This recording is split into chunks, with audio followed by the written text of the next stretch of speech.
யார் யாரோ வாழ்வீரே சிலுவையை கண்டீரோ, சிலுவைக்காய் பணி செய்ய வாரீரோ. கிறிஸ்துவுக்குள் பிரியமானவர்களே, ஆண்டவரும் இரட்சகருமாகிய இயேசு கிறிஸ்துவின் நாமத்தினாலே எஸ்எம்பிஎம் என்ஜிபிஎம் மிஷனரி இயக்கத்தின் சார்பிலே உங்கள் அனைவருக்கும் அன்பான கிறிஸ்துமஸ் வாழ்த்துக்களை கூறி, எழுந்து கட்டுவோம் வாருங்கள் என்கிற நிகழ்வுக்கு உங்களை அன்போடு கூட வரவேற்கிறேன். நம்முடைய ஆண்டவராகிய இயேசு கிறிஸ்து இந்த உலகத்திற்கு பிறந்தார் என்கிற செய்தி உலக மக்களுக்கு மாபெரும் மகிழ்ச்சியை கொடுக்கிற செய்தி. அது மாத்திரமல்ல, இயேசு கிறிஸ்து பிறந்திருக்கிறார் என்கிற செய்தி எருசலேமில் இருந்த அன்றைய ஆட்சியாளனாகிய ஏரோதுவுக்கும், அதே போல மத தலைவர்கள், வேதபாரகர்கள், பரிசேயர்கள் போன்றவர்களுக்கு அது ஒரு கலக்கமாக இருந்தது. இதுதான் சரித்திர உண்மை. அன்பானவர்களே, யார் யார் தேவையோடு இருக்கிறார்களோ, யார் யார் வாஞ்சையோடு இருக்கிறார்களோ, கண்ணீரோடு இருக்கிறார்களோ, எதிர்பார்ப்போடு கூட இருக்கிறார்களோ, அவர்களுக்கு மிகுந்த சந்தோஷத்தை உண்டாக்குகிற நற்செய்தி இயேசு கிறிஸ்துவனுடைய பிறப்பு. அது மாத்திரமல்ல அன்புக்குரியவர்களே, இருதயம் நறுங்கொண்டவர்கள், காயப்பட்டவர்கள், கண்ணீரோடு இருக்கிறவர்கள் மத்தியில் ஒரு மாபெரும் குதூகலிப்பு கிறிஸ்துமஸ் நற்செய்தி. அருமையானவர்களே, 94 வயது வரையிலேயும் மிகுந்த எதிர்பார்ப்போடு காத்திருந்த அந்த சிமியோன் தாத்தாவுக்கு பரிசுத்த ஆவியானவர் சொல்லியிருந்தார், எருசலேமுக்கு, இந்தியாவிற்கு, உலகிற்கு ஆறுதல் கொடுக்கிறவர் வரையிலேயும் நீ மரணத்தை காண மாட்டாய் என்று சொல்லி. என் அன்புக்குரியவர்களை, இப்படி எதிர்பார்ப்போடு காத்திருந்த அந்த சிமியோன் பரிசுத்த ஆவியானவராலே நிறைந்து இயேசு கிறிஸ்துவை தன் கைகளில் ஏந்தி சொல்லுகிறார், கண்டேன் என் கண்குளிர கர்த்தனே உம்மை கண்டேன் என் கண்குளிர. ஆம் அன்புக்குரியவர்களே, கண்ணார அந்த பெரியவர் இயேசுவை கண்குளிர கண்டு பிதாவை மகிமைப்படுத்தினார் என்று சொல்லி வாசிக்கிறோம். என் அன்புக்குரியவர்களே, இப்படிப்பட்ட இந்த இயேசு கிறிஸ்துவை நம்முடைய இந்தியாவில் இருக்கிற 4 லட்சம் கிராமங்களுக்கு இன்னும் தெரியாது. நம்முடைய இந்திய நாட்டின் ஜனத்தொகையில் இன்னும் 96% மக்களுடைய முழங்கால்கள் இயேசுவுக்கு முன்பாக முடங்கவில்லை. மேலே வானத்திலேயும் கீழே பூமியிலேயும் மனிதர்கள் ரட்சிக்கப்படுவதற்கு, மனிதர்கள் சுபிட்சமான வாழ்க்கை வாழ்வதற்கு, அவர்கள் தேடுகிற நிம்மதியை பெற்றுக்கொள்வதற்கு இயேசு கிறிஸ்து ஒருவரே வழி, அவரே சத்தியம், அவரே ஜீவன் என்று தெளிவாக எழுதப்பட்டிருக்கிறது. என் அன்புக்குரியவர்களே, இந்த கிறிஸ்துமஸ் சத்தங்கள், இப்படி ஒரு மகிமையான அலங்கரிப்பு, ஆராதனைகள், வீடுகள் தோறும் மகிமையான அலங்கரிப்பு, சிறப்பான உணவுகள், பகட்டான உடைகள், ஆசைக்கான உடைகள் என்று எதுவாக இருந்தாலும், அருமையானவர்களே, நம்ம நாட்டை பொறுத்தவரையிலையும் இன்னும் உடுக்க உடை இல்லாதபடி, மாற்று வஸ்திரம் இல்லாதபடி இருக்கக்கூடிய ஜனங்களை நினைத்து பார்த்து ஆண்டவரை ஸ்தோத்தரிக்கிறேன். ஆண்டவராகிய இயேசு கிறிஸ்துவை என்னோட சொந்த இரட்சகராக ஏற்றுக்கொண்டு 42 ஆண்டு காலம் ஆகிறது. என் அன்புக்குரியவர்களே, இந்த 42 ஆண்டு காலங்களிலே இயேசு கிறிஸ்துவை ஏற்றுக்கொண்டதினாலே நான் ஜவுளி கடைக்கு செல்கிறதில்லை. ஏனென்றால் இந்த பூமியில் மாற்று வஸ்திரம் இல்லாதபடி கிறிஸ்துமஸ் என்று ஒரு புத்தாடை அணிவதற்கு வழி இல்லையே என்று சொல்லி தவித்து கண்ணீரோடு இருக்கிற ஏராளமான ஏழை ஜனங்களை நினைத்து அவர்களுக்காக ஜெபிக்கிறது உண்டு. என் அன்புக்குரியவர்களே, இப்படி நம்ம எல்லா காரியங்களிலேயும் நம்ம ஈடுபடுகிறோம். ஆண்டுடைய பெரிய கிருபை பாருங்கள், இன்றைக்கி எங்களுடைய ஹாஸ்டலில் 458 குழந்தைகள், எல்லா குழந்தைகளுக்கும் கிறிஸ்துமஸ்க்கு முன்னால் எப்படியாக ஒரு புத்தாடை வாங்குறதுக்கு அனுப்பிடணும்னு சொல்லி ஜெபத்தோட இன்றையோட சேர்த்து எல்லாருக்கும் அனுப்பி வைக்கிறதுக்கு ஆண்டவர் உதவி செய்தார். எல்லா ஹாஸ்டல் பிள்ளைகளும் கிறிஸ்துமஸ் அலங்கரிப்போட, கிறிஸ்துமஸ் ட்ரெஸ்ஸோட, ஒரு புத்தாடை அணிந்து அவங்களுக்கு ஒரு கிறிஸ்துமஸ் கிஃப்டோடு அந்த குழந்தைகள், ஆதிவாசி பிள்ளைகள் மகிழ்ந்து கழிகூறதை பார்த்தா உண்மையிலேயே பரலோகத்தில் ஆண்டவர் சொல்வார், இந்த சிறியரில் ஒருவனுக்கு எவைகளை செய்தீர்களோ அதை எனக்கே செய்தீர்கள். உங்களில் அநேகர் இந்த ஊழியங்களுக்காக ஜெபிக்கிறீர்கள். உடைய உற்சாகமான காணிக்கைகளை நீங்கள் கொடுத்து கொண்டிருக்கிறீர்கள். என் அன்புக்குரியவர்களை, நீங்கள் கொடுத்த காணிக்கைகள் மூலமாகத்தான் இந்த குழந்தைகளுக்கு துணிகளை வாங்கி கொடுத்துருக்குறோம். அதே போல் 250 மிஷினரிஸுக்கும் ஒரு மிஷினரி குடும்பத்திற்கு 3000 ரூபாய் என்றும் அவர்களுக்கு அனுப்பி ஒரு குத்தாடை எடுத்துக்கொள்ளுங்கள் என்று அனுப்புவதற்கும் ஆண்டவர் உதவி செய்திருக்கிறார். இதெல்லாமே 100% பரிசுத்தமான கடவுளுடைய பிள்ளைகளுடைய ஜெபம், கடவுளுடைய பிள்ளைகளுடைய காணிக்கைகள் மூலமாக இவைகள் நடந்தது. அதற்காக நான் ஆண்டவரை ஸ்தோத்தரிக்கிறேன். என் அன்புக்குரியவர்களே, நம்முடைய ஆண்டவராகிய இயேசு கிறிஸ்து எனக்கு எதை செய்தீர்கள் என்று சொல்லும்போது, இந்த சிறியரில் ஏழை எளிய மக்களுக்கு நம்ம என்ன செய்கிறோமோ அதை இயேசுவுக்கு செய்கிறோம். நான் ஏற்கனவே சொல்லியிருக்கிறேன், ரஷ்யாவில் ஒரு பெரிய இராணுவ மேனேஜர், அவர் தன்னோட டியூட்டியை முடிச்சுட்டு வெளியே வந்து போயிட்டுருக்கார். ஒரு வீட்டுக்கு போகிற வழியில் ஒரு பிச்சைக்காரன் ரோட்டில் எந்த வஸ்திரமும் இல்லாமல் அந்த கடுமையான குளிரில் நடுங்கி உயிர் போயிடும் போல துடித்து கொண்டிருக்கிறான். இந்த மேஜருக்கு இந்த நிகழ்வை பார்த்த உடனே அப்படியே போக மனசில், இவர் கையில் ஒரே ஒரு பெட்ஷீட் தான் இருக்குது. ஆகவே அந்த பெட்ஷீட்டை 2 அறுத்து அவங்ககிட்ட பாதியை கொடுத்து நீ இதை போத்திக்கோ அப்படின்னு சொல்லி தன் ரூமுக்கு வராரு. ரூமுக்குள்ள வந்து கண்ணீரோடு சோமன்ற ஆண்டவரே, இப்படி மாற்று வஸ்திரம் இல்லாதபடி, ஒரு குளிராடை போர்த்தி கொள்ளக்கூடாதபடி எத்தனையோ பேர் இருக்கிறாங்களேன்னு சொல்லி கண்ணீரோடு சோம் பண்ணும்போது, அன்பானவர்களே பாருங்கள், இயேசு கிறிஸ்து அவருக்கு முன்பாக அந்த போர்வையை போத்திக்கிட்டு வந்து உட்கார்ந்துருந்தாராம். உடனே அவர் கேட்டார், ஆண்டவரே, நான் அந்த பிச்சைக்காரனுக்கு தானே இந்த போர்வை கொடுத்தேன், உங்களுக்கு நான் கொடுக்கலையேன்னு சொல்லும்போது இயேசு சொன்னாராம், மத்தேயு 25:44 எழுதியிருக்கு இல்லையா, இந்த சிறியரில் ஒருவனுக்கு எவைகளை செய்தீர்கள் அதை எனக்கே செய்தீர்கள். வஸ்திரம் இல்லாமல் இருந்தேன், எனக்கு வஸ்திரம் கொடுத்தீர்கள். உங்களுடைய ஜெபத்தினால அவனுடைய கிருபினால 458 குழந்தைகளுக்கு நம்ம வஸ்திரம் கொடுக்கறதுக்கான ஒரு உதவி செய்தார். அது மாத்திரமல்ல, வெஸ்ட் பெங்கால், பீகார், இன்னும் பல இடங்களில் விதவைகளுக்கு புடவை வழங்குவதற்கு ஆண்டவர் உதவி செய்தார். இப்படி நன்மை செய்வதற்காக நம்முடைய ஆண்டவராகிய இயேசு கிறிஸ்து சுற்றித் திரிந்தார். அருமையானவர்களே, அவர் சுற்றித் திரிந்தது போல இந்த கடைசி காலத்தில் உங்களால் இயன்றவைகளை செய்து இப்படி நன்மைகளை செய்திருக்கிறீர்கள். ஆண்டவர் நிச்சயமாக உங்களுடைய குடும்பங்களை இதற்கான ஆசீர்வாதத்தினாலே நிரப்புவார். அருமையானவர்களே, நம்முடைய வீடுகளில் நல்ல பலகாரங்கள் செய்கிறோம், நல்லது. நல்ல புத்தாடைகள் எடுக்கிறோம், நல்லது. என் அன்பானவர்களே, இதை தவிர்த்து தேவையற்ற அருமையானவர்களே மகிழ்ச்சிக்காக அருமையானவர்களே மதுபானங்கள், போதைப் பொருட்களை இந்த நாட்களில் எடுத்துக்கொள்வது என்பது கிறிஸ்தவ வழக்கத்தின்படி மாத்திரமல்ல, இயேசு கிறிஸ்துவுக்கு அது ஏற்புடையது அல்ல. ஆகவே என் அன்புக்குரியவர்களே, குடும்பமாக பிள்ளைகளோட மகிழ்ச்சியாக இருங்கள். மாறாக தேவையற்ற மது வழக்கங்களுக்கு இடம் கொடுத்து இந்த மகிழ்ச்சிகரமான நாளை ஒரு துக்க நாளாக மாற்றிவிடாதிருங்கள். அருமையானவர்களே, ஆண்டவர் தாமே உங்களுக்கு அப்படிப்பட்ட பாக்கியத்தை தேவன் கொடுப்பாராக. என் அன்புக்குரியவர்களே, நம்முடைய பாரத நாட்டில் இந்த இயேசு கிறிஸ்தை பற்றி இன்னும் தெரியாத மக்கள் 148 கோடி ஜனங்க இருக்காங்க. அருமையானவர்களே, இவங்க எல்லாருக்கும் பெத்லெகேமில் ஒரு இரட்சகர் பிறந்திருக்கிறாரு அப்படிங்கிற செய்தி அன்றைக்கு தேவதூதர்கள் பரலோகத்தில் இருந்து இறங்கி வந்து சொன்னாங்க இல்லையா. இன்றைக்கு தேவதூதர்களாக நீங்களும் நானும் தான் இந்த நாட்டுக்கு இயங்க வேண்டும். ஆகவே மிஷினரிகளை அனுப்புகிற பணிகளில் நீங்கள் ஈடுபடுங்க. ஒரு மிஷினரிக்கு மாதம் 3000 ரூபாய், ஒரு ஆதிவாசி குழந்தை படிக்க வைக்கிறதுக்கு 600 ரூபாய், முழுமையாக பொறுப்பெடுக்கிறதுக்கு 1200, ஆதிவாசி குழந்தைகளை மிஷினரிகளுடைய குழந்தைகள் படிக்க வைக்கிறதற்கு 1000 ரூபாய். அருமையானவர்களே, நீங்கள் கொடுக்குற ஒவ்வொரு காணிக்கைகள் மூலம் பரலோகத்தில் உங்களுக்கு மிகுந்த சந்தோஷம் உண்டாயிருக்கிறது மாத்திரமல்ல, உங்களுடைய பெயர்கள் ஜீவ புஸ்தகத்தில் எழுதப்படணும்னு சொல்லி தினம் ஜெபம் பண்ணுறோம். உங்களுடைய குடும்பம், உங்களுடைய தொழில், உங்களுடைய வீட்டில் வளர்ந்து வருகிற பிள்ளைகள் சந்ததியாய் ஆசீர்வாதமாக இருக்க வேண்டும் சொல்லி ஒவ்வொரு நாள் காலை 4:30 மணியிலிருந்து காலை 8-8:30 மணி வரையிலையும் உங்களுக்காக ஜெபம் பண்ணுறோம். நிச்சயமாக ஆண்டவர் உங்களை ஆசீர்வதிப்பார். என் அன்புக்குரியவர்களே, நம்முடைய ஆண்டவர் கொடுத்து போன கடைசி கட்டளையில் எல்லாரும் ஈடுபடுவோம். முதலாவது இந்த இயேசு கிறிஸ்து இரட்சகராக வந்தார். இதோ நான் நியாயாதிபதியாக வரப்போகிறேன்னு சொல்லியிருக்கார் இல்லையா. நம்ம யாரும் அவரை சந்திக்கும்போது வெறுங்கையோடு போகவே கூடாது, உருகூட்ட ஆத்மாக்களோடு கூட போவோம். என் அன்பானவர்களே, இன்றைக்கு நம்ம நாட்டில் பொல்லாத ஆவியினால் அலக்களிக்கப்பட்டு ஏராளமானவர்கள் தவித்து கொண்டிருக்கிறார்கள். ராஜஸ்தானில் மோனிகா என்கிற ஒரு சகோதரி பிசாசு பிடியினால் அவதிப்பட்டு மிகவும் தவித்து கொண்டிருந்தார்கள். இரவு நேரங்களிலே தூங்க முடியாது. பல நேரங்களில் அவருடைய பக்கத்தில் வந்து ஒரு பாம்பு படுத்திருக்கோம். பல மந்திர தந்திரங்களுக்கு போனாங்க. அருமையானவர்களே, வாழ்க்கையில் பயங்கர தோல்வி, மனச்சோர்வு. என் அன்புக்குரியவர்களே, பிறந்த குழந்தைகள்லாம் இறந்து கொண்டிருக்கிறது. இப்படிப்பட்ட சாபக்கேடான நிலைகளில் என்ன செய்வது என்று சவித்து கொண்டிருக்கும்போது தான் பெத்லெகேமில் பிறந்த இயேசு கிறிஸ்து உனக்காக உன் சாபத்தை எல்லாம் எடுத்து போட்டிருக்கிறார் என்கிற செய்தி அவருடைய சிநேகிதம் மூலமாக சொல்லப்பட்டுச்சு.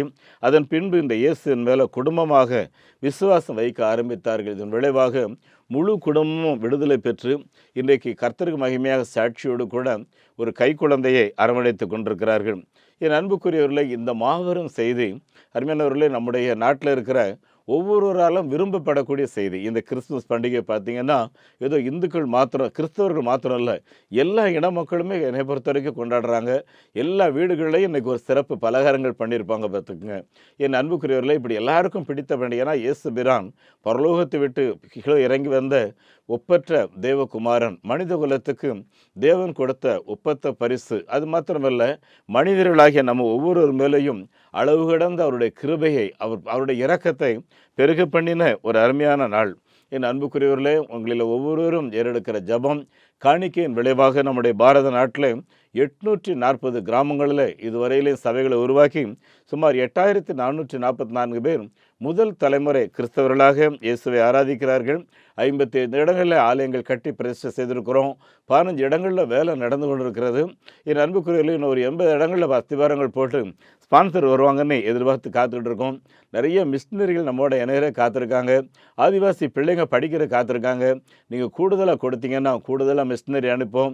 கூடுதலாக ஜோம் பண்ணிங்கன்னா நிறைய ஆத்மக்கள் ஆண்டவர் தருவார். அருமையானவர்களே, நம்ம நிறைய தரித்திரர்களுக்கு நம்மளால் இயன்ற உதவிகளை செய்து நாமத்தை மகிமைப்படுத்த முடியும். அருமையானவர்களே, எஸ்எம்பிஎம் இயக்கத்தினுடைய பொருளாதார தேவைக்கு நாங்கள் எந்த ஒரு வெளிநாட்டுக்கும் போகிறதில்ல.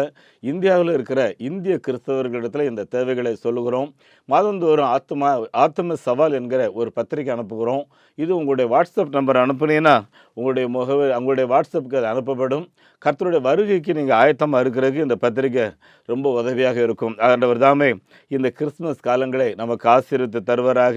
பெத்லகேம் பாலகனுடைய நிறைவான ஆசீர்வாதம் உங்களுடைய வீடுகளில் எப்பொழுது நிரம்பி தங்கியிருப்பதாக. என் அன்புக்குரியவர்களே, இந்த தொலைக்காட்சி நிகழ்வுகளில் பார்த்து பலர் எங்களுக்கு காணிக்க அனுப்புங்க, வட இந்தியாவில் ஊழியம் செய்கிறோன்னு சில கேட்குறாங்க அப்படின்னு சொல்லி என்கிட்ட பொருளை கேட்குறாங்க.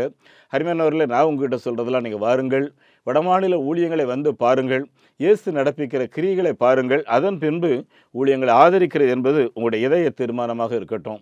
என் அன்புக்குரியவர்களே, இந்த இயக்கத்தின் அக்கௌண்ட்ஸ் நம்பரை குறித்து வைத்துக் கொள்ளுங்கள். நெகேமியா new generation partaker moment, state bank of India, account number 42 17 80 20 691, IFSC code SPIN 0061767.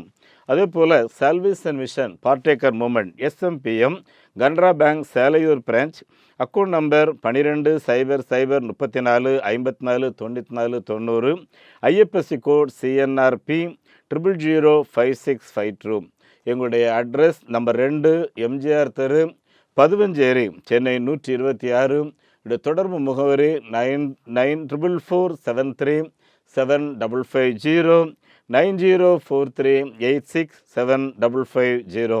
என் அன்புக்குரியவர்களே, இந்த கிறிஸ்துமஸ் பண்டிகை உலக மக்கள் எல்லாருக்கும் ஒரு மகிழ்ச்சி, உங்களுடைய வீட்டுக்கும் மெய்யாகவே மகிழ்ச்சியாக இருக்க வேண்டும். இயேசு பிறந்தார் உள்ளமதில், இதை எங்கும் சாற்றிடுவேன். புசிப்பும் குடிப்பும் தேவராஜ்யம் அல்ல, பரநாவியில் மகிழ்வேன், பரநாவியில் மகிழ்வேன். பிறந்தார் பிறந்தார் வானவர் புவிமானிடர் புகழ் பாடிட பிறந்தார். ஆம்பிதாக பிரியமானவர்களே, பரலோகத்தில் இருந்த ஆண்டவர் அவருடைய பிறப்பு நிமித்தம் நம்முடைய இருதயம் தேவனோடு கூட இணைக்கப்படுகிறது. என் அன்புக்குரியவர்களே, நம்முடைய ஆண்டவராகிய இயேசு கிறிஸ்து பிறக்கும்போது பரலோகத்திலிருந்து தேவதூதர்கள் இறங்கி வந்து இந்த பூமியில் உள்ள அந்த மேய்ப்பர்களையும் உலக மக்களையும் வாழ்த்தும்போது சொல்கிற 3 முக்கியமான குறிப்பு என்னன்னு சொல்லி பார்த்தீங்கன்னா, உன்னதத்தில் இருக்கிற தேவனுக்கு மகிமையும், பூமியிலே சமாதானமும், மனிதர்கள் மேல் பிரியமும் உண்டாவதாக. என் அன்புக்குரிய தேவ பிள்ளைகளே, ஒவ்வொரு கிறிஸ்தவர்களும் இந்த ஜெபத்தை, இந்த வசனத்தை கேட்டுக்கொண்டிருக்கிற ஒவ்வொருடைய ஜீவியத்தின் மூலம் பரலோகத்துடைய தேவனுடைய நாமம் மகிமைப்பட வேண்டும். அவ்விதத்தில் இருக்கிறதான்னு சொல்லி யோசித்து பாருங்கள். நீங்கள் இன்னும் தொழிலில் முன்னேறி இருக்கீங்களா? வேலை ஸ்தலத்தில் முன்னேறி இருக்கீங்களா? படிப்பில் நீங்கள் முன்னேறி இருக்கீங்களா? உங்கள் குடும்பம் முன்னேறி இருக்கிறதா? எல்லாமே தேவனுக்கு மகிமை. அதோடு கூட அருமையானவர்களே, நம்ம பொல்லாத காரியங்களில், அருமையான போதைப் பொருட்களில் நம்ம ஈடுபடும் போது அது தேவனுக்கு மகிமையாக இருக்காது. இரண்டாவது, நீங்கள் பார்த்தீங்கன்னா பூமியில் சமாதானம், எங்கே பார்த்தாலும் கலவரம், எங்கே பார்த்தாலும் பிரிவினை, எங்கே பார்த்தாலும் சுயநலம், எனக்கு என்ன கிடைக்கும், எனக்கு என்ன லாபம், எனக்கு என்ன பணம் கிடைக்கும்னு சொல்லி நல்ல ஆவிக்குரிய ஜீவியத்தில் நல்ல வசனத்தை போதிக்கிறவர்கள் கூட பண ஆசை பிடித்திருக்கிற ஒரு காலத்தில் நம்ம வாழ்ந்து கொண்டிருக்கிறோம். என் அன்புக்குரியல, அப்படி இருக்கிற நேரங்களில் எப்படி சமாதானத்தை இந்த உலகத்தில் அனுபவிக்க அனுபவிக்க முடியும் இல்லையா? இந்த உலகத்தை வெறுத்தா தான் சமாதானத்தை அனுபவிக்க முடியும். இயேசு சொன்னார், என்னுடைய சமாதானத்தை உங்களுக்கு வைத்து போகிறேன்னு சொன்னார். மனிதர்களாகிய நாம் ஒருவருக்கொருவர் சமாதானமாக இருக்க வேண்டுமே. என் அன்புக்குரியவர்களே, இந்த சமாதானமாக இருக்கிறோமா என்பது ஒரு பெரிய கேள்வி. இயேசு பிறப்பிலே பிதாவாலே நமக்கு சொல்லி அனுப்பப்பட்ட ஒரு வார்த்தை, பூமியிலே சமாதானம். மூன்றாவது பார்த்தீங்கன்னா, மனிதர்கள் மேல் பிரியம் பார்த்துக்குங்க. மனிதர்கள் தெய்வ பண்போடு கூட வாழ வேண்டியவர்கள். கடவுளுடைய குணாதிசயத்தை இந்த உலகத்துக்கு வெளிப்படுத்த வேண்டியவர்கள். இயேசு கிறிஸ்து பிறப்பதற்கு முன்பு உலகம் எங்கிலேயும் காட்டுமிராண்டித்தனம். அருமையானவர்களே, மனிதர்கள் கும்பல் கும்பலாக இன ரீதியாக வெறி பிடித்து, மத ரீதியாக வெறி பிடித்து, மார்க்க ரீதியாக வெறி பிடித்து ஒருவரை ஒருவர் கொன்று குதித்த காலம் பார்த்துக்குங்க.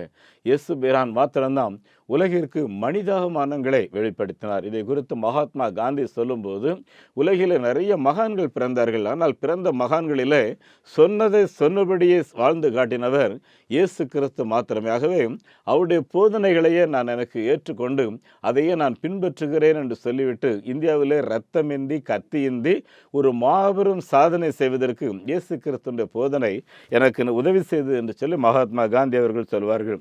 என் அன்புக்குரியவர்களே, இப்படிப்பட்ட தேவகுமாரனுடைய வல்லமை, அன்பு உங்கள் வீட்டில் இருக்காங்கிறத பாருங்கள், நல்லா கவனிச்சுக்குங்க. அதிகாரத்தை விட அன்பு மிகவும் வலிமையானது பார்த்துக்குங்க. ஆமாம், அதிகாரத்தை விட அன்பு மிகவும் மிகவும் வலிமையானது. ஒரு சம்பவத்தை சொல்கிறேன். கிராம்வெல் அப்படின்றவர் லண்டனில், ஆமாம், பிரிட்டன் நாட்டில் ஜனாதிபதியாக இருந்த நேரத்தில் பார்த்தீங்கன்னா, ஒருவன் கொலை செய்து விட்டான். அவனுக்கு மரண தண்டனை என்று சொல்லி கோர்ட்டு நியமிச்சிருச்சு. கடைசியில் குறிப்பிட்ட நாளில் அந்த மரண தண்டனை நிறைவேற்ற வேண்டும். அவனுக்கு திருமணத்துக்காக நியமிக்கப்பட்டிருந்த அந்த மணமகள் அவனை விடுவிக்கிறதுக்காக மிகவும் போராடி பார்க்கிறாள். அவளால் முடியல. கடைசி என்ன பண்ணுறான்னா, என் கணவனை நான் கடைசி நேரத்தில் மரணத்திலிருந்து காப்பாற்றேன் என்று சொல்லி அந்த நாட்களில் அந்த தூக்கு தண்டனை நிறைவேற்றுவதற்கு ஒரு பெல் அடிக்கணும் பார்த்துக்குங்க. அருமையானவர்கள், அந்த பெல் அடிக்கிற மணி கூண்ட போய் இந்த பிள்ளை உட்கார்ந்துக்கிட்டு அந்த பெல்லனுடைய அந்த 2 நாக்குகளையும் கையில் பிடிச்சிக்கிட்டா பார்த்துக்குங்க. கீழே இருந்து அந்த பெல்லை அடிக்கிறார்கள். பெல்லை அங்கேயும் ஓடுது, ஆனால் சத்தம் மட்டும் வெளியே வரல பார்த்துக்குங்க. அருமையானவர்களை, கொஞ்ச நேரம் கழித்து மேலே எட்டி பார்க்குறாங்க. ஒரு பெண்மணி அந்த நாக்கை பிடித்திருக்கிறாள். அவருடைய கைகளிலே அந்த அடி போட்டு அது ரத்தம் சொட்டி கொண்டிருக்கிறதை பார்த்து பதறுகிறார்கள். இந்த செய்தி உடனே ஜனாதிபதிக்கு போகுது. ஜனாதிபதிக்கு போன உடனே அவர் கேட்குறாரு, மகளே நீ யார், நீ ஏன் இந்த காரியத்தை செய்தான்னு சொன்ன அந்த அம்மா சொல்கிறாங்க, என்னுடைய வாழ்க்கை துணை அவர். நான் எவ்வளவோ சட்ட ரீதியாக அதிகாரத்தை எல்லாம் பயன்படுத்தி மீட்கிறதுக்கு பார்த்தேன், ஆனால் முடியல. ஆகவே என் கணவன் மேலே நான் வைத்திருக்கிற அன்பை இந்த உலகத்திற்கு வெளிப்படுத்த வேண்டும் என்பதற்காக எனக்கு கிடைத்த கடைசி வழி இதுதான் சொல்லி அவர் சொன்னாலாம் பார்த்துக்குங்க. எப்பேற்பட்ட அன்பு அப்படிங்கிறத நினைவு கூர்ந்து, கிராம்வெல், உனக்காக உன் கணவனுக்கு நான் விடுதலை கொடுக்கிறேன் என்று சொல்லி அனுப்பி வைக்கிறார். என் அன்புக்குரியவர்களே, அருமையானவர்களே, மரணம் தேவ அன்பை காட்டிலும், மரணத்தை காட்டிலும் தேவ அன்பு மிகவும் வலிமையானது. இந்த அன்பை தான் தேவகுமாரனாம் இயேசு கிறிஸ்து நம்மேல வைத்த அன்பை விளங்க பண்ணும்படி இந்த உலகத்துக்கு கொடுக்கப்பட்டார். ஏசாயா என்ற தீர்க்கதரிசி தன்னுடைய 9வது அதிகாரத்தின் 3வது வசனத்தில் சொல்லும்போது இந்த இயேசு கிறிஸ்து குறித்து 7 குறிப்புகளை கொடுக்கிறார். அதில் முதலாவது குறிப்பு பார்த்தீங்கன்னா, நமக்கு ஒரு பாலகன் பிறந்தார். 2வது, நமக்கு ஒரு குமாரன் கொடுக்கப்பட்டார். 3வது, கர்த்தத்துவம் அவர் தோளின் மேல் இருக்கும். 4வது, அவர் அதிசயமானவர். 5வது, அவர் ஆலோசனை கர்த்தர். 6வது, அவர் வல்லமையுள்ள தேவன். 7வது, அவர் நித்திய பிதா. 8வது, சமாதான பிரபு. என் அன்புக்குரியவர்களே, இந்த உலகத்திலே சமாதான பிரபுவாக, ஆலோசனை கர்த்தராக இயேசு பிரான் உங்களுக்காகவே வந்து பிறந்திருக்கிறார். ஆகவே திடன் கொள்ளுங்கள்.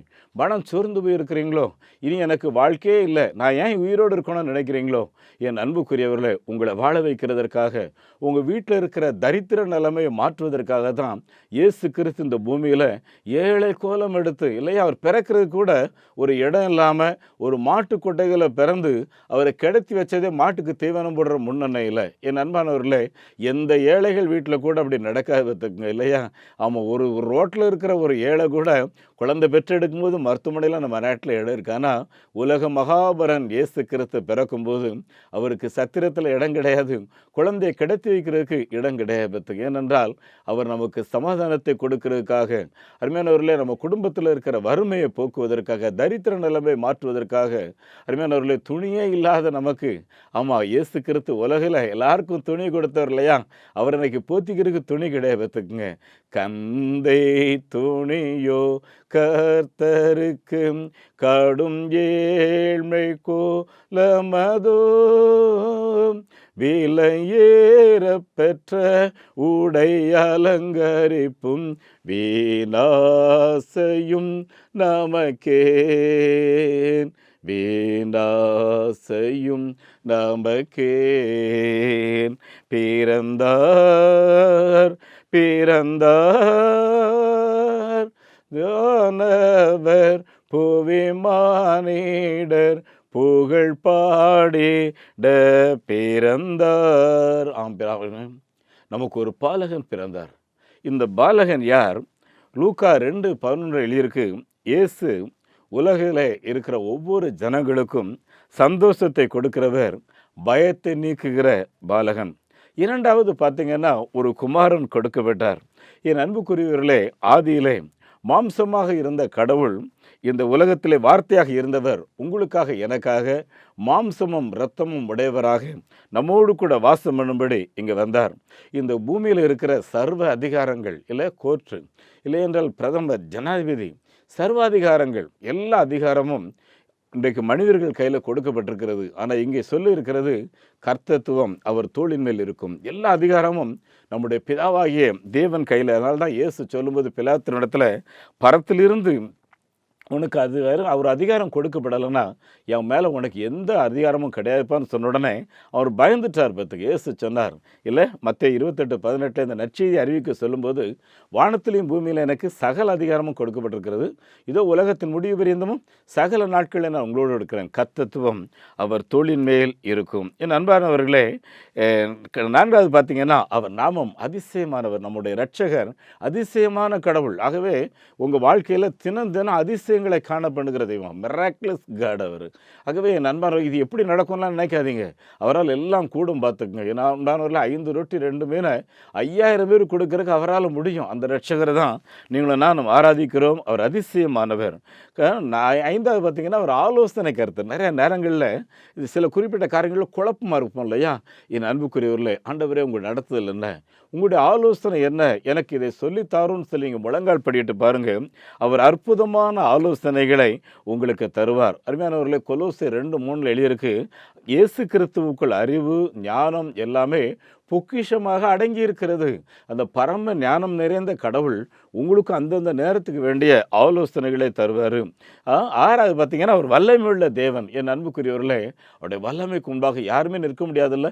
காற்றையும் கடலையும் அதட்டினார, செங்கடலை 2ஆக திறக்க பண்ணினார் இல்லையா? முடவர்களை நடக்க சொன்னார், செத்து போனவர்களை உயிரோடு எழும்ப வைத்தார். இன்றைக்கும் அதே அதிசயங்களை செய்கிறார். நாங்கள் வட மாநிலங்களில் ஊழியம் செய்கிறோம். பார்த்துக்குங்க, பெயிண்ட் என்கிற பணித்தளத்தில் இவங்களுடைய மிஷினரிக்கு விரோதமாக ஒரு கூட்டம் மக்கள் கிறிஸ்துமஸ் விழா நடத்த முடியாது என்று சொல்லி எழும்பி வந்து கொண்டிருந்தார்கள். அவருங்க புறப்பட்டு வரும்போது பார்த்தீங்கன்னா, அந்த வந்த இடத்துல திடீரென்று சொல்லி அப்படியே பூமி பிளந்தது. எல்லாரும் கண்களில் பார்க்குறாங்க, அந்த பக்கம் போகவே முடியாது, போனால் எல்லாம் செத்து போயிடுவாங்க. என் அன்பானவர்களே, இதோட திரும்பி போயிருங்கிற ஒரு சத்தம் சொல்லப்பட்டு அப்படியே எதிர்த்தவர்கள் திரும்பி போனாங்க. இப்படி நிறைய அற்புதங்களை நான் உங்களுக்கு சொல்ல முடியும்.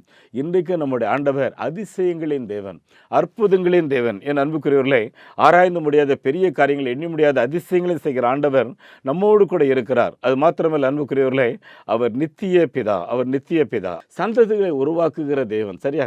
உங்களுக்கு குழந்தை இல்லாமல் இருக்கலாம், கவலைப்படாதீங்க. இயேசு பிரான் பிறந்தது உங்களுடைய கர்ப்பத்தை திறப்பதற்காக. எங்களுடைய முற்பிதாக்களின் தேவன் ஆபிரகாம், ஈசாக்கு, யாக்கோபின் தேவன் நாமத்தினாலே உங்களுடைய கர்ப்பம் திறக்கப்படும். ஆகவே பயப்படாதிருங்கள், கலங்காதிருங்கள்.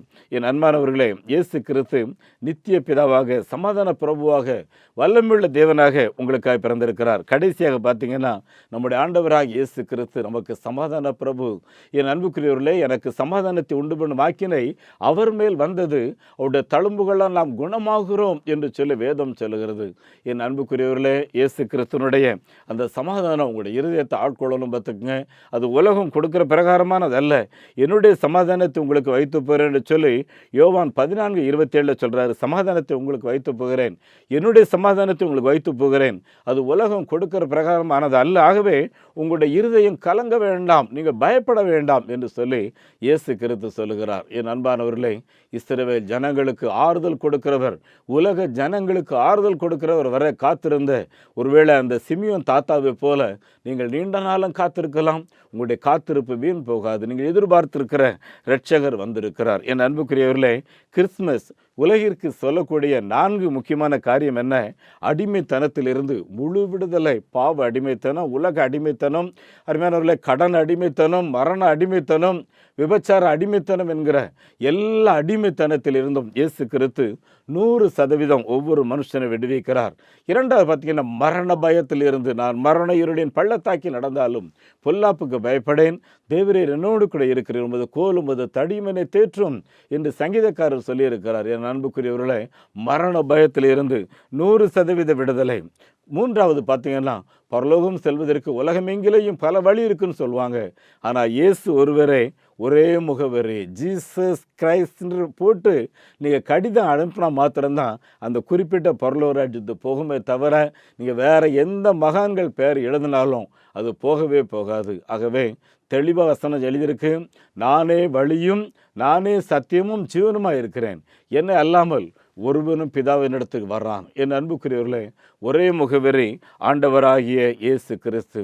என் அன்பானவர்களே, இந்த கொக்கோ கோலா நிறுவனத்தினுடைய அதிபர் ஈசா கோண்ட்லர் சொல்லும்போது அருமையானவர்கள் அவர் சொல்கிறாரு, ஒவ்வொரு மனுஷனையும் கடவுள் ஒரு குறிப்பிட்ட நோக்கத்தோடு படைத்திருக்காகவே அனைவருக்கும் வாழ்க்கையிலே ஒரு தனி நோக்கம் உண்டு, உங்களை குறித்த ஆண்டவருக்கு ஒரு குறிக்கோள் உண்டு அப்படின்னு சொல்கிறாரு.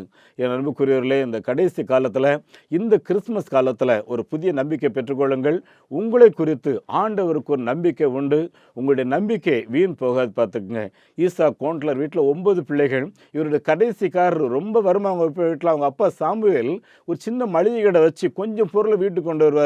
பிள்ளைகள்லாம் ராத்திரி சாப்பிட்றதுக்கு பசியில் தூங்குவாங்க. அவங்க அம்மா முழங்கால நின்று ஜோமன்றதை பார்க்குறாரு. ஒரு நாள் சொன்னார் மனசில், எங்கள் அம்மா ஆராதிக்கிற ஆண்டவர், ஜெபம் பண்ணுற ஆண்டவர் நிச்சயமாக என் குடும்பத்திலேருந்து வறுமையை மாற்றுவாருன்னு சொல்லி ஒரு டாக்டர்கிட்ட போய் வேலைக்கு செய்து அவர் விற்று கொண்டிருந்த ஒரு பானத்தை ராயல்ட்டி கேட்டு வாங்கி அதை தான் கொக்கோ கோலான்னு சொல்லி மாற்றி உலக மக்களுக்கு உலகிலே 9வது பெரிய பணக்காரராக திகழ்ந்தார் ஈசா கோண்ட்லர்.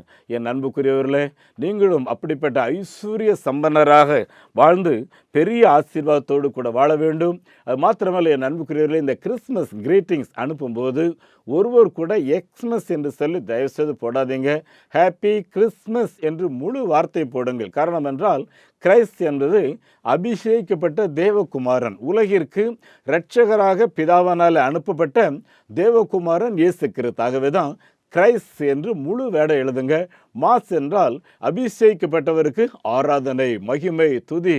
ஆகவே தான் கிறிஸ்மஸ், ஹாப்பி கிறிஸ்மஸ் என்று எழுதுங்க. அது ஒவ்வொரு வீட்டுக்கும் ஒரு பெரிய உற்சாகத்தை கொடுக்கக்கூடிய செய்தி. அது மாத்திரம் இல்லை, இது ரெக்கன்சிலேஷன், அதாவது ரீகன்ஸ்ட்ரக்ஷன் செய்யக்கூடிய ஒரு காலங்கள். உங்கள் வீட்டில் பகை, உங்கள் குடும்பத்தில் பகை, உங்கள் கூட பிறந்தவங்க கூட பகை, அருமையானவர்களே, சொந்த பந்தங்களில் ஃப்ரெண்ட்ஷிப்பில் பகை இருக்குன்னு சொன்னால் அவங்களுக்கு இன்றைக்கி ஒரு எஸ்எம்எஸ் அனுப்புங்க, ஒரு வாட்ஸ்அப் நியூஸ் அனுப்புங்க. இயேசு உங்களுக்காகவே பிறந்திருக்கிறாருங்கிற செய்தி அனுப்புங்க. இந்த செய்தி அவங்க குடும்பத்துக்கு ஆசீர்வாதமாக இருக்கும், மகிழ்ச்சிகரமாக இருக்கும். உங்களுக்கு நான் ஜெபிக்க விரும்புகிறேன். எங்கள் பரலோக தந்தையே, இந்த வார்த்தைகளை கேட்டுக்கொண்டிருந்த ஒவ்வொரு கர்த்தருடைய பிள்ளைகளுக்காக ஸ்தோத்திரம். ஆண்டவரே, நம்பிக்கை இழந்து கண்ணீரோடு துயரத்தோடு யாரெல்லாம் இருக்கிறார்களோ அவர்களுக்கெல்லாம் இந்த கிறிஸ்மஸ் செய்தி ஒரு மாபெரும் மன உற்சாகத்தையும் ஒரு சந்தோஷத்தையும் ஒரு பிடிப்பையும் கொடுக்கக்கூடியதாக இருக்கட்டும். ஆண்டவரே, பிதாவே, நீர் மறுக்கக்கூடாத உம்முடைய அன்பு குமாரன் எங்கள் அருமை இரட்சகர் இயேசுவின் நாமத்தில் இந்த ஜெபத்தை கேட்கிறோம் பிதாவே, ஆமேன். நம்முடைய ஆண்டவர் இயேசு கிறிஸ்துவனுடைய கிருபையும் பிதாவாகிய கடவுளின் அன்பும் பரிசுத்த ஆவியானுடைய நடத்துதல், பிரசன்னம், ஆசீர்வாதம் இந்த கிறிஸ்மஸ் காலங்களிலே ஒவ்வொரு குடும்பங்களிலேயும் தங்கியிருக்க வாழ்த்துகிறேன். ஆமேன். இந்த மாபெரும் நற்செய்தி பணியில் ஒரு ஆதிவாசி குழந்தைய நீங்கள் 600 ரூபாய் கொடுத்து படிக்க வைக்கலாமே, உங்களால் ஏன்ற தொகையை கொடுத்து ஒரு ஆலயங்கள் கட்டுவதற்கு தீர்மானம் எடுக்கலாமே, உங்களுடைய பங்குகள் என்ன?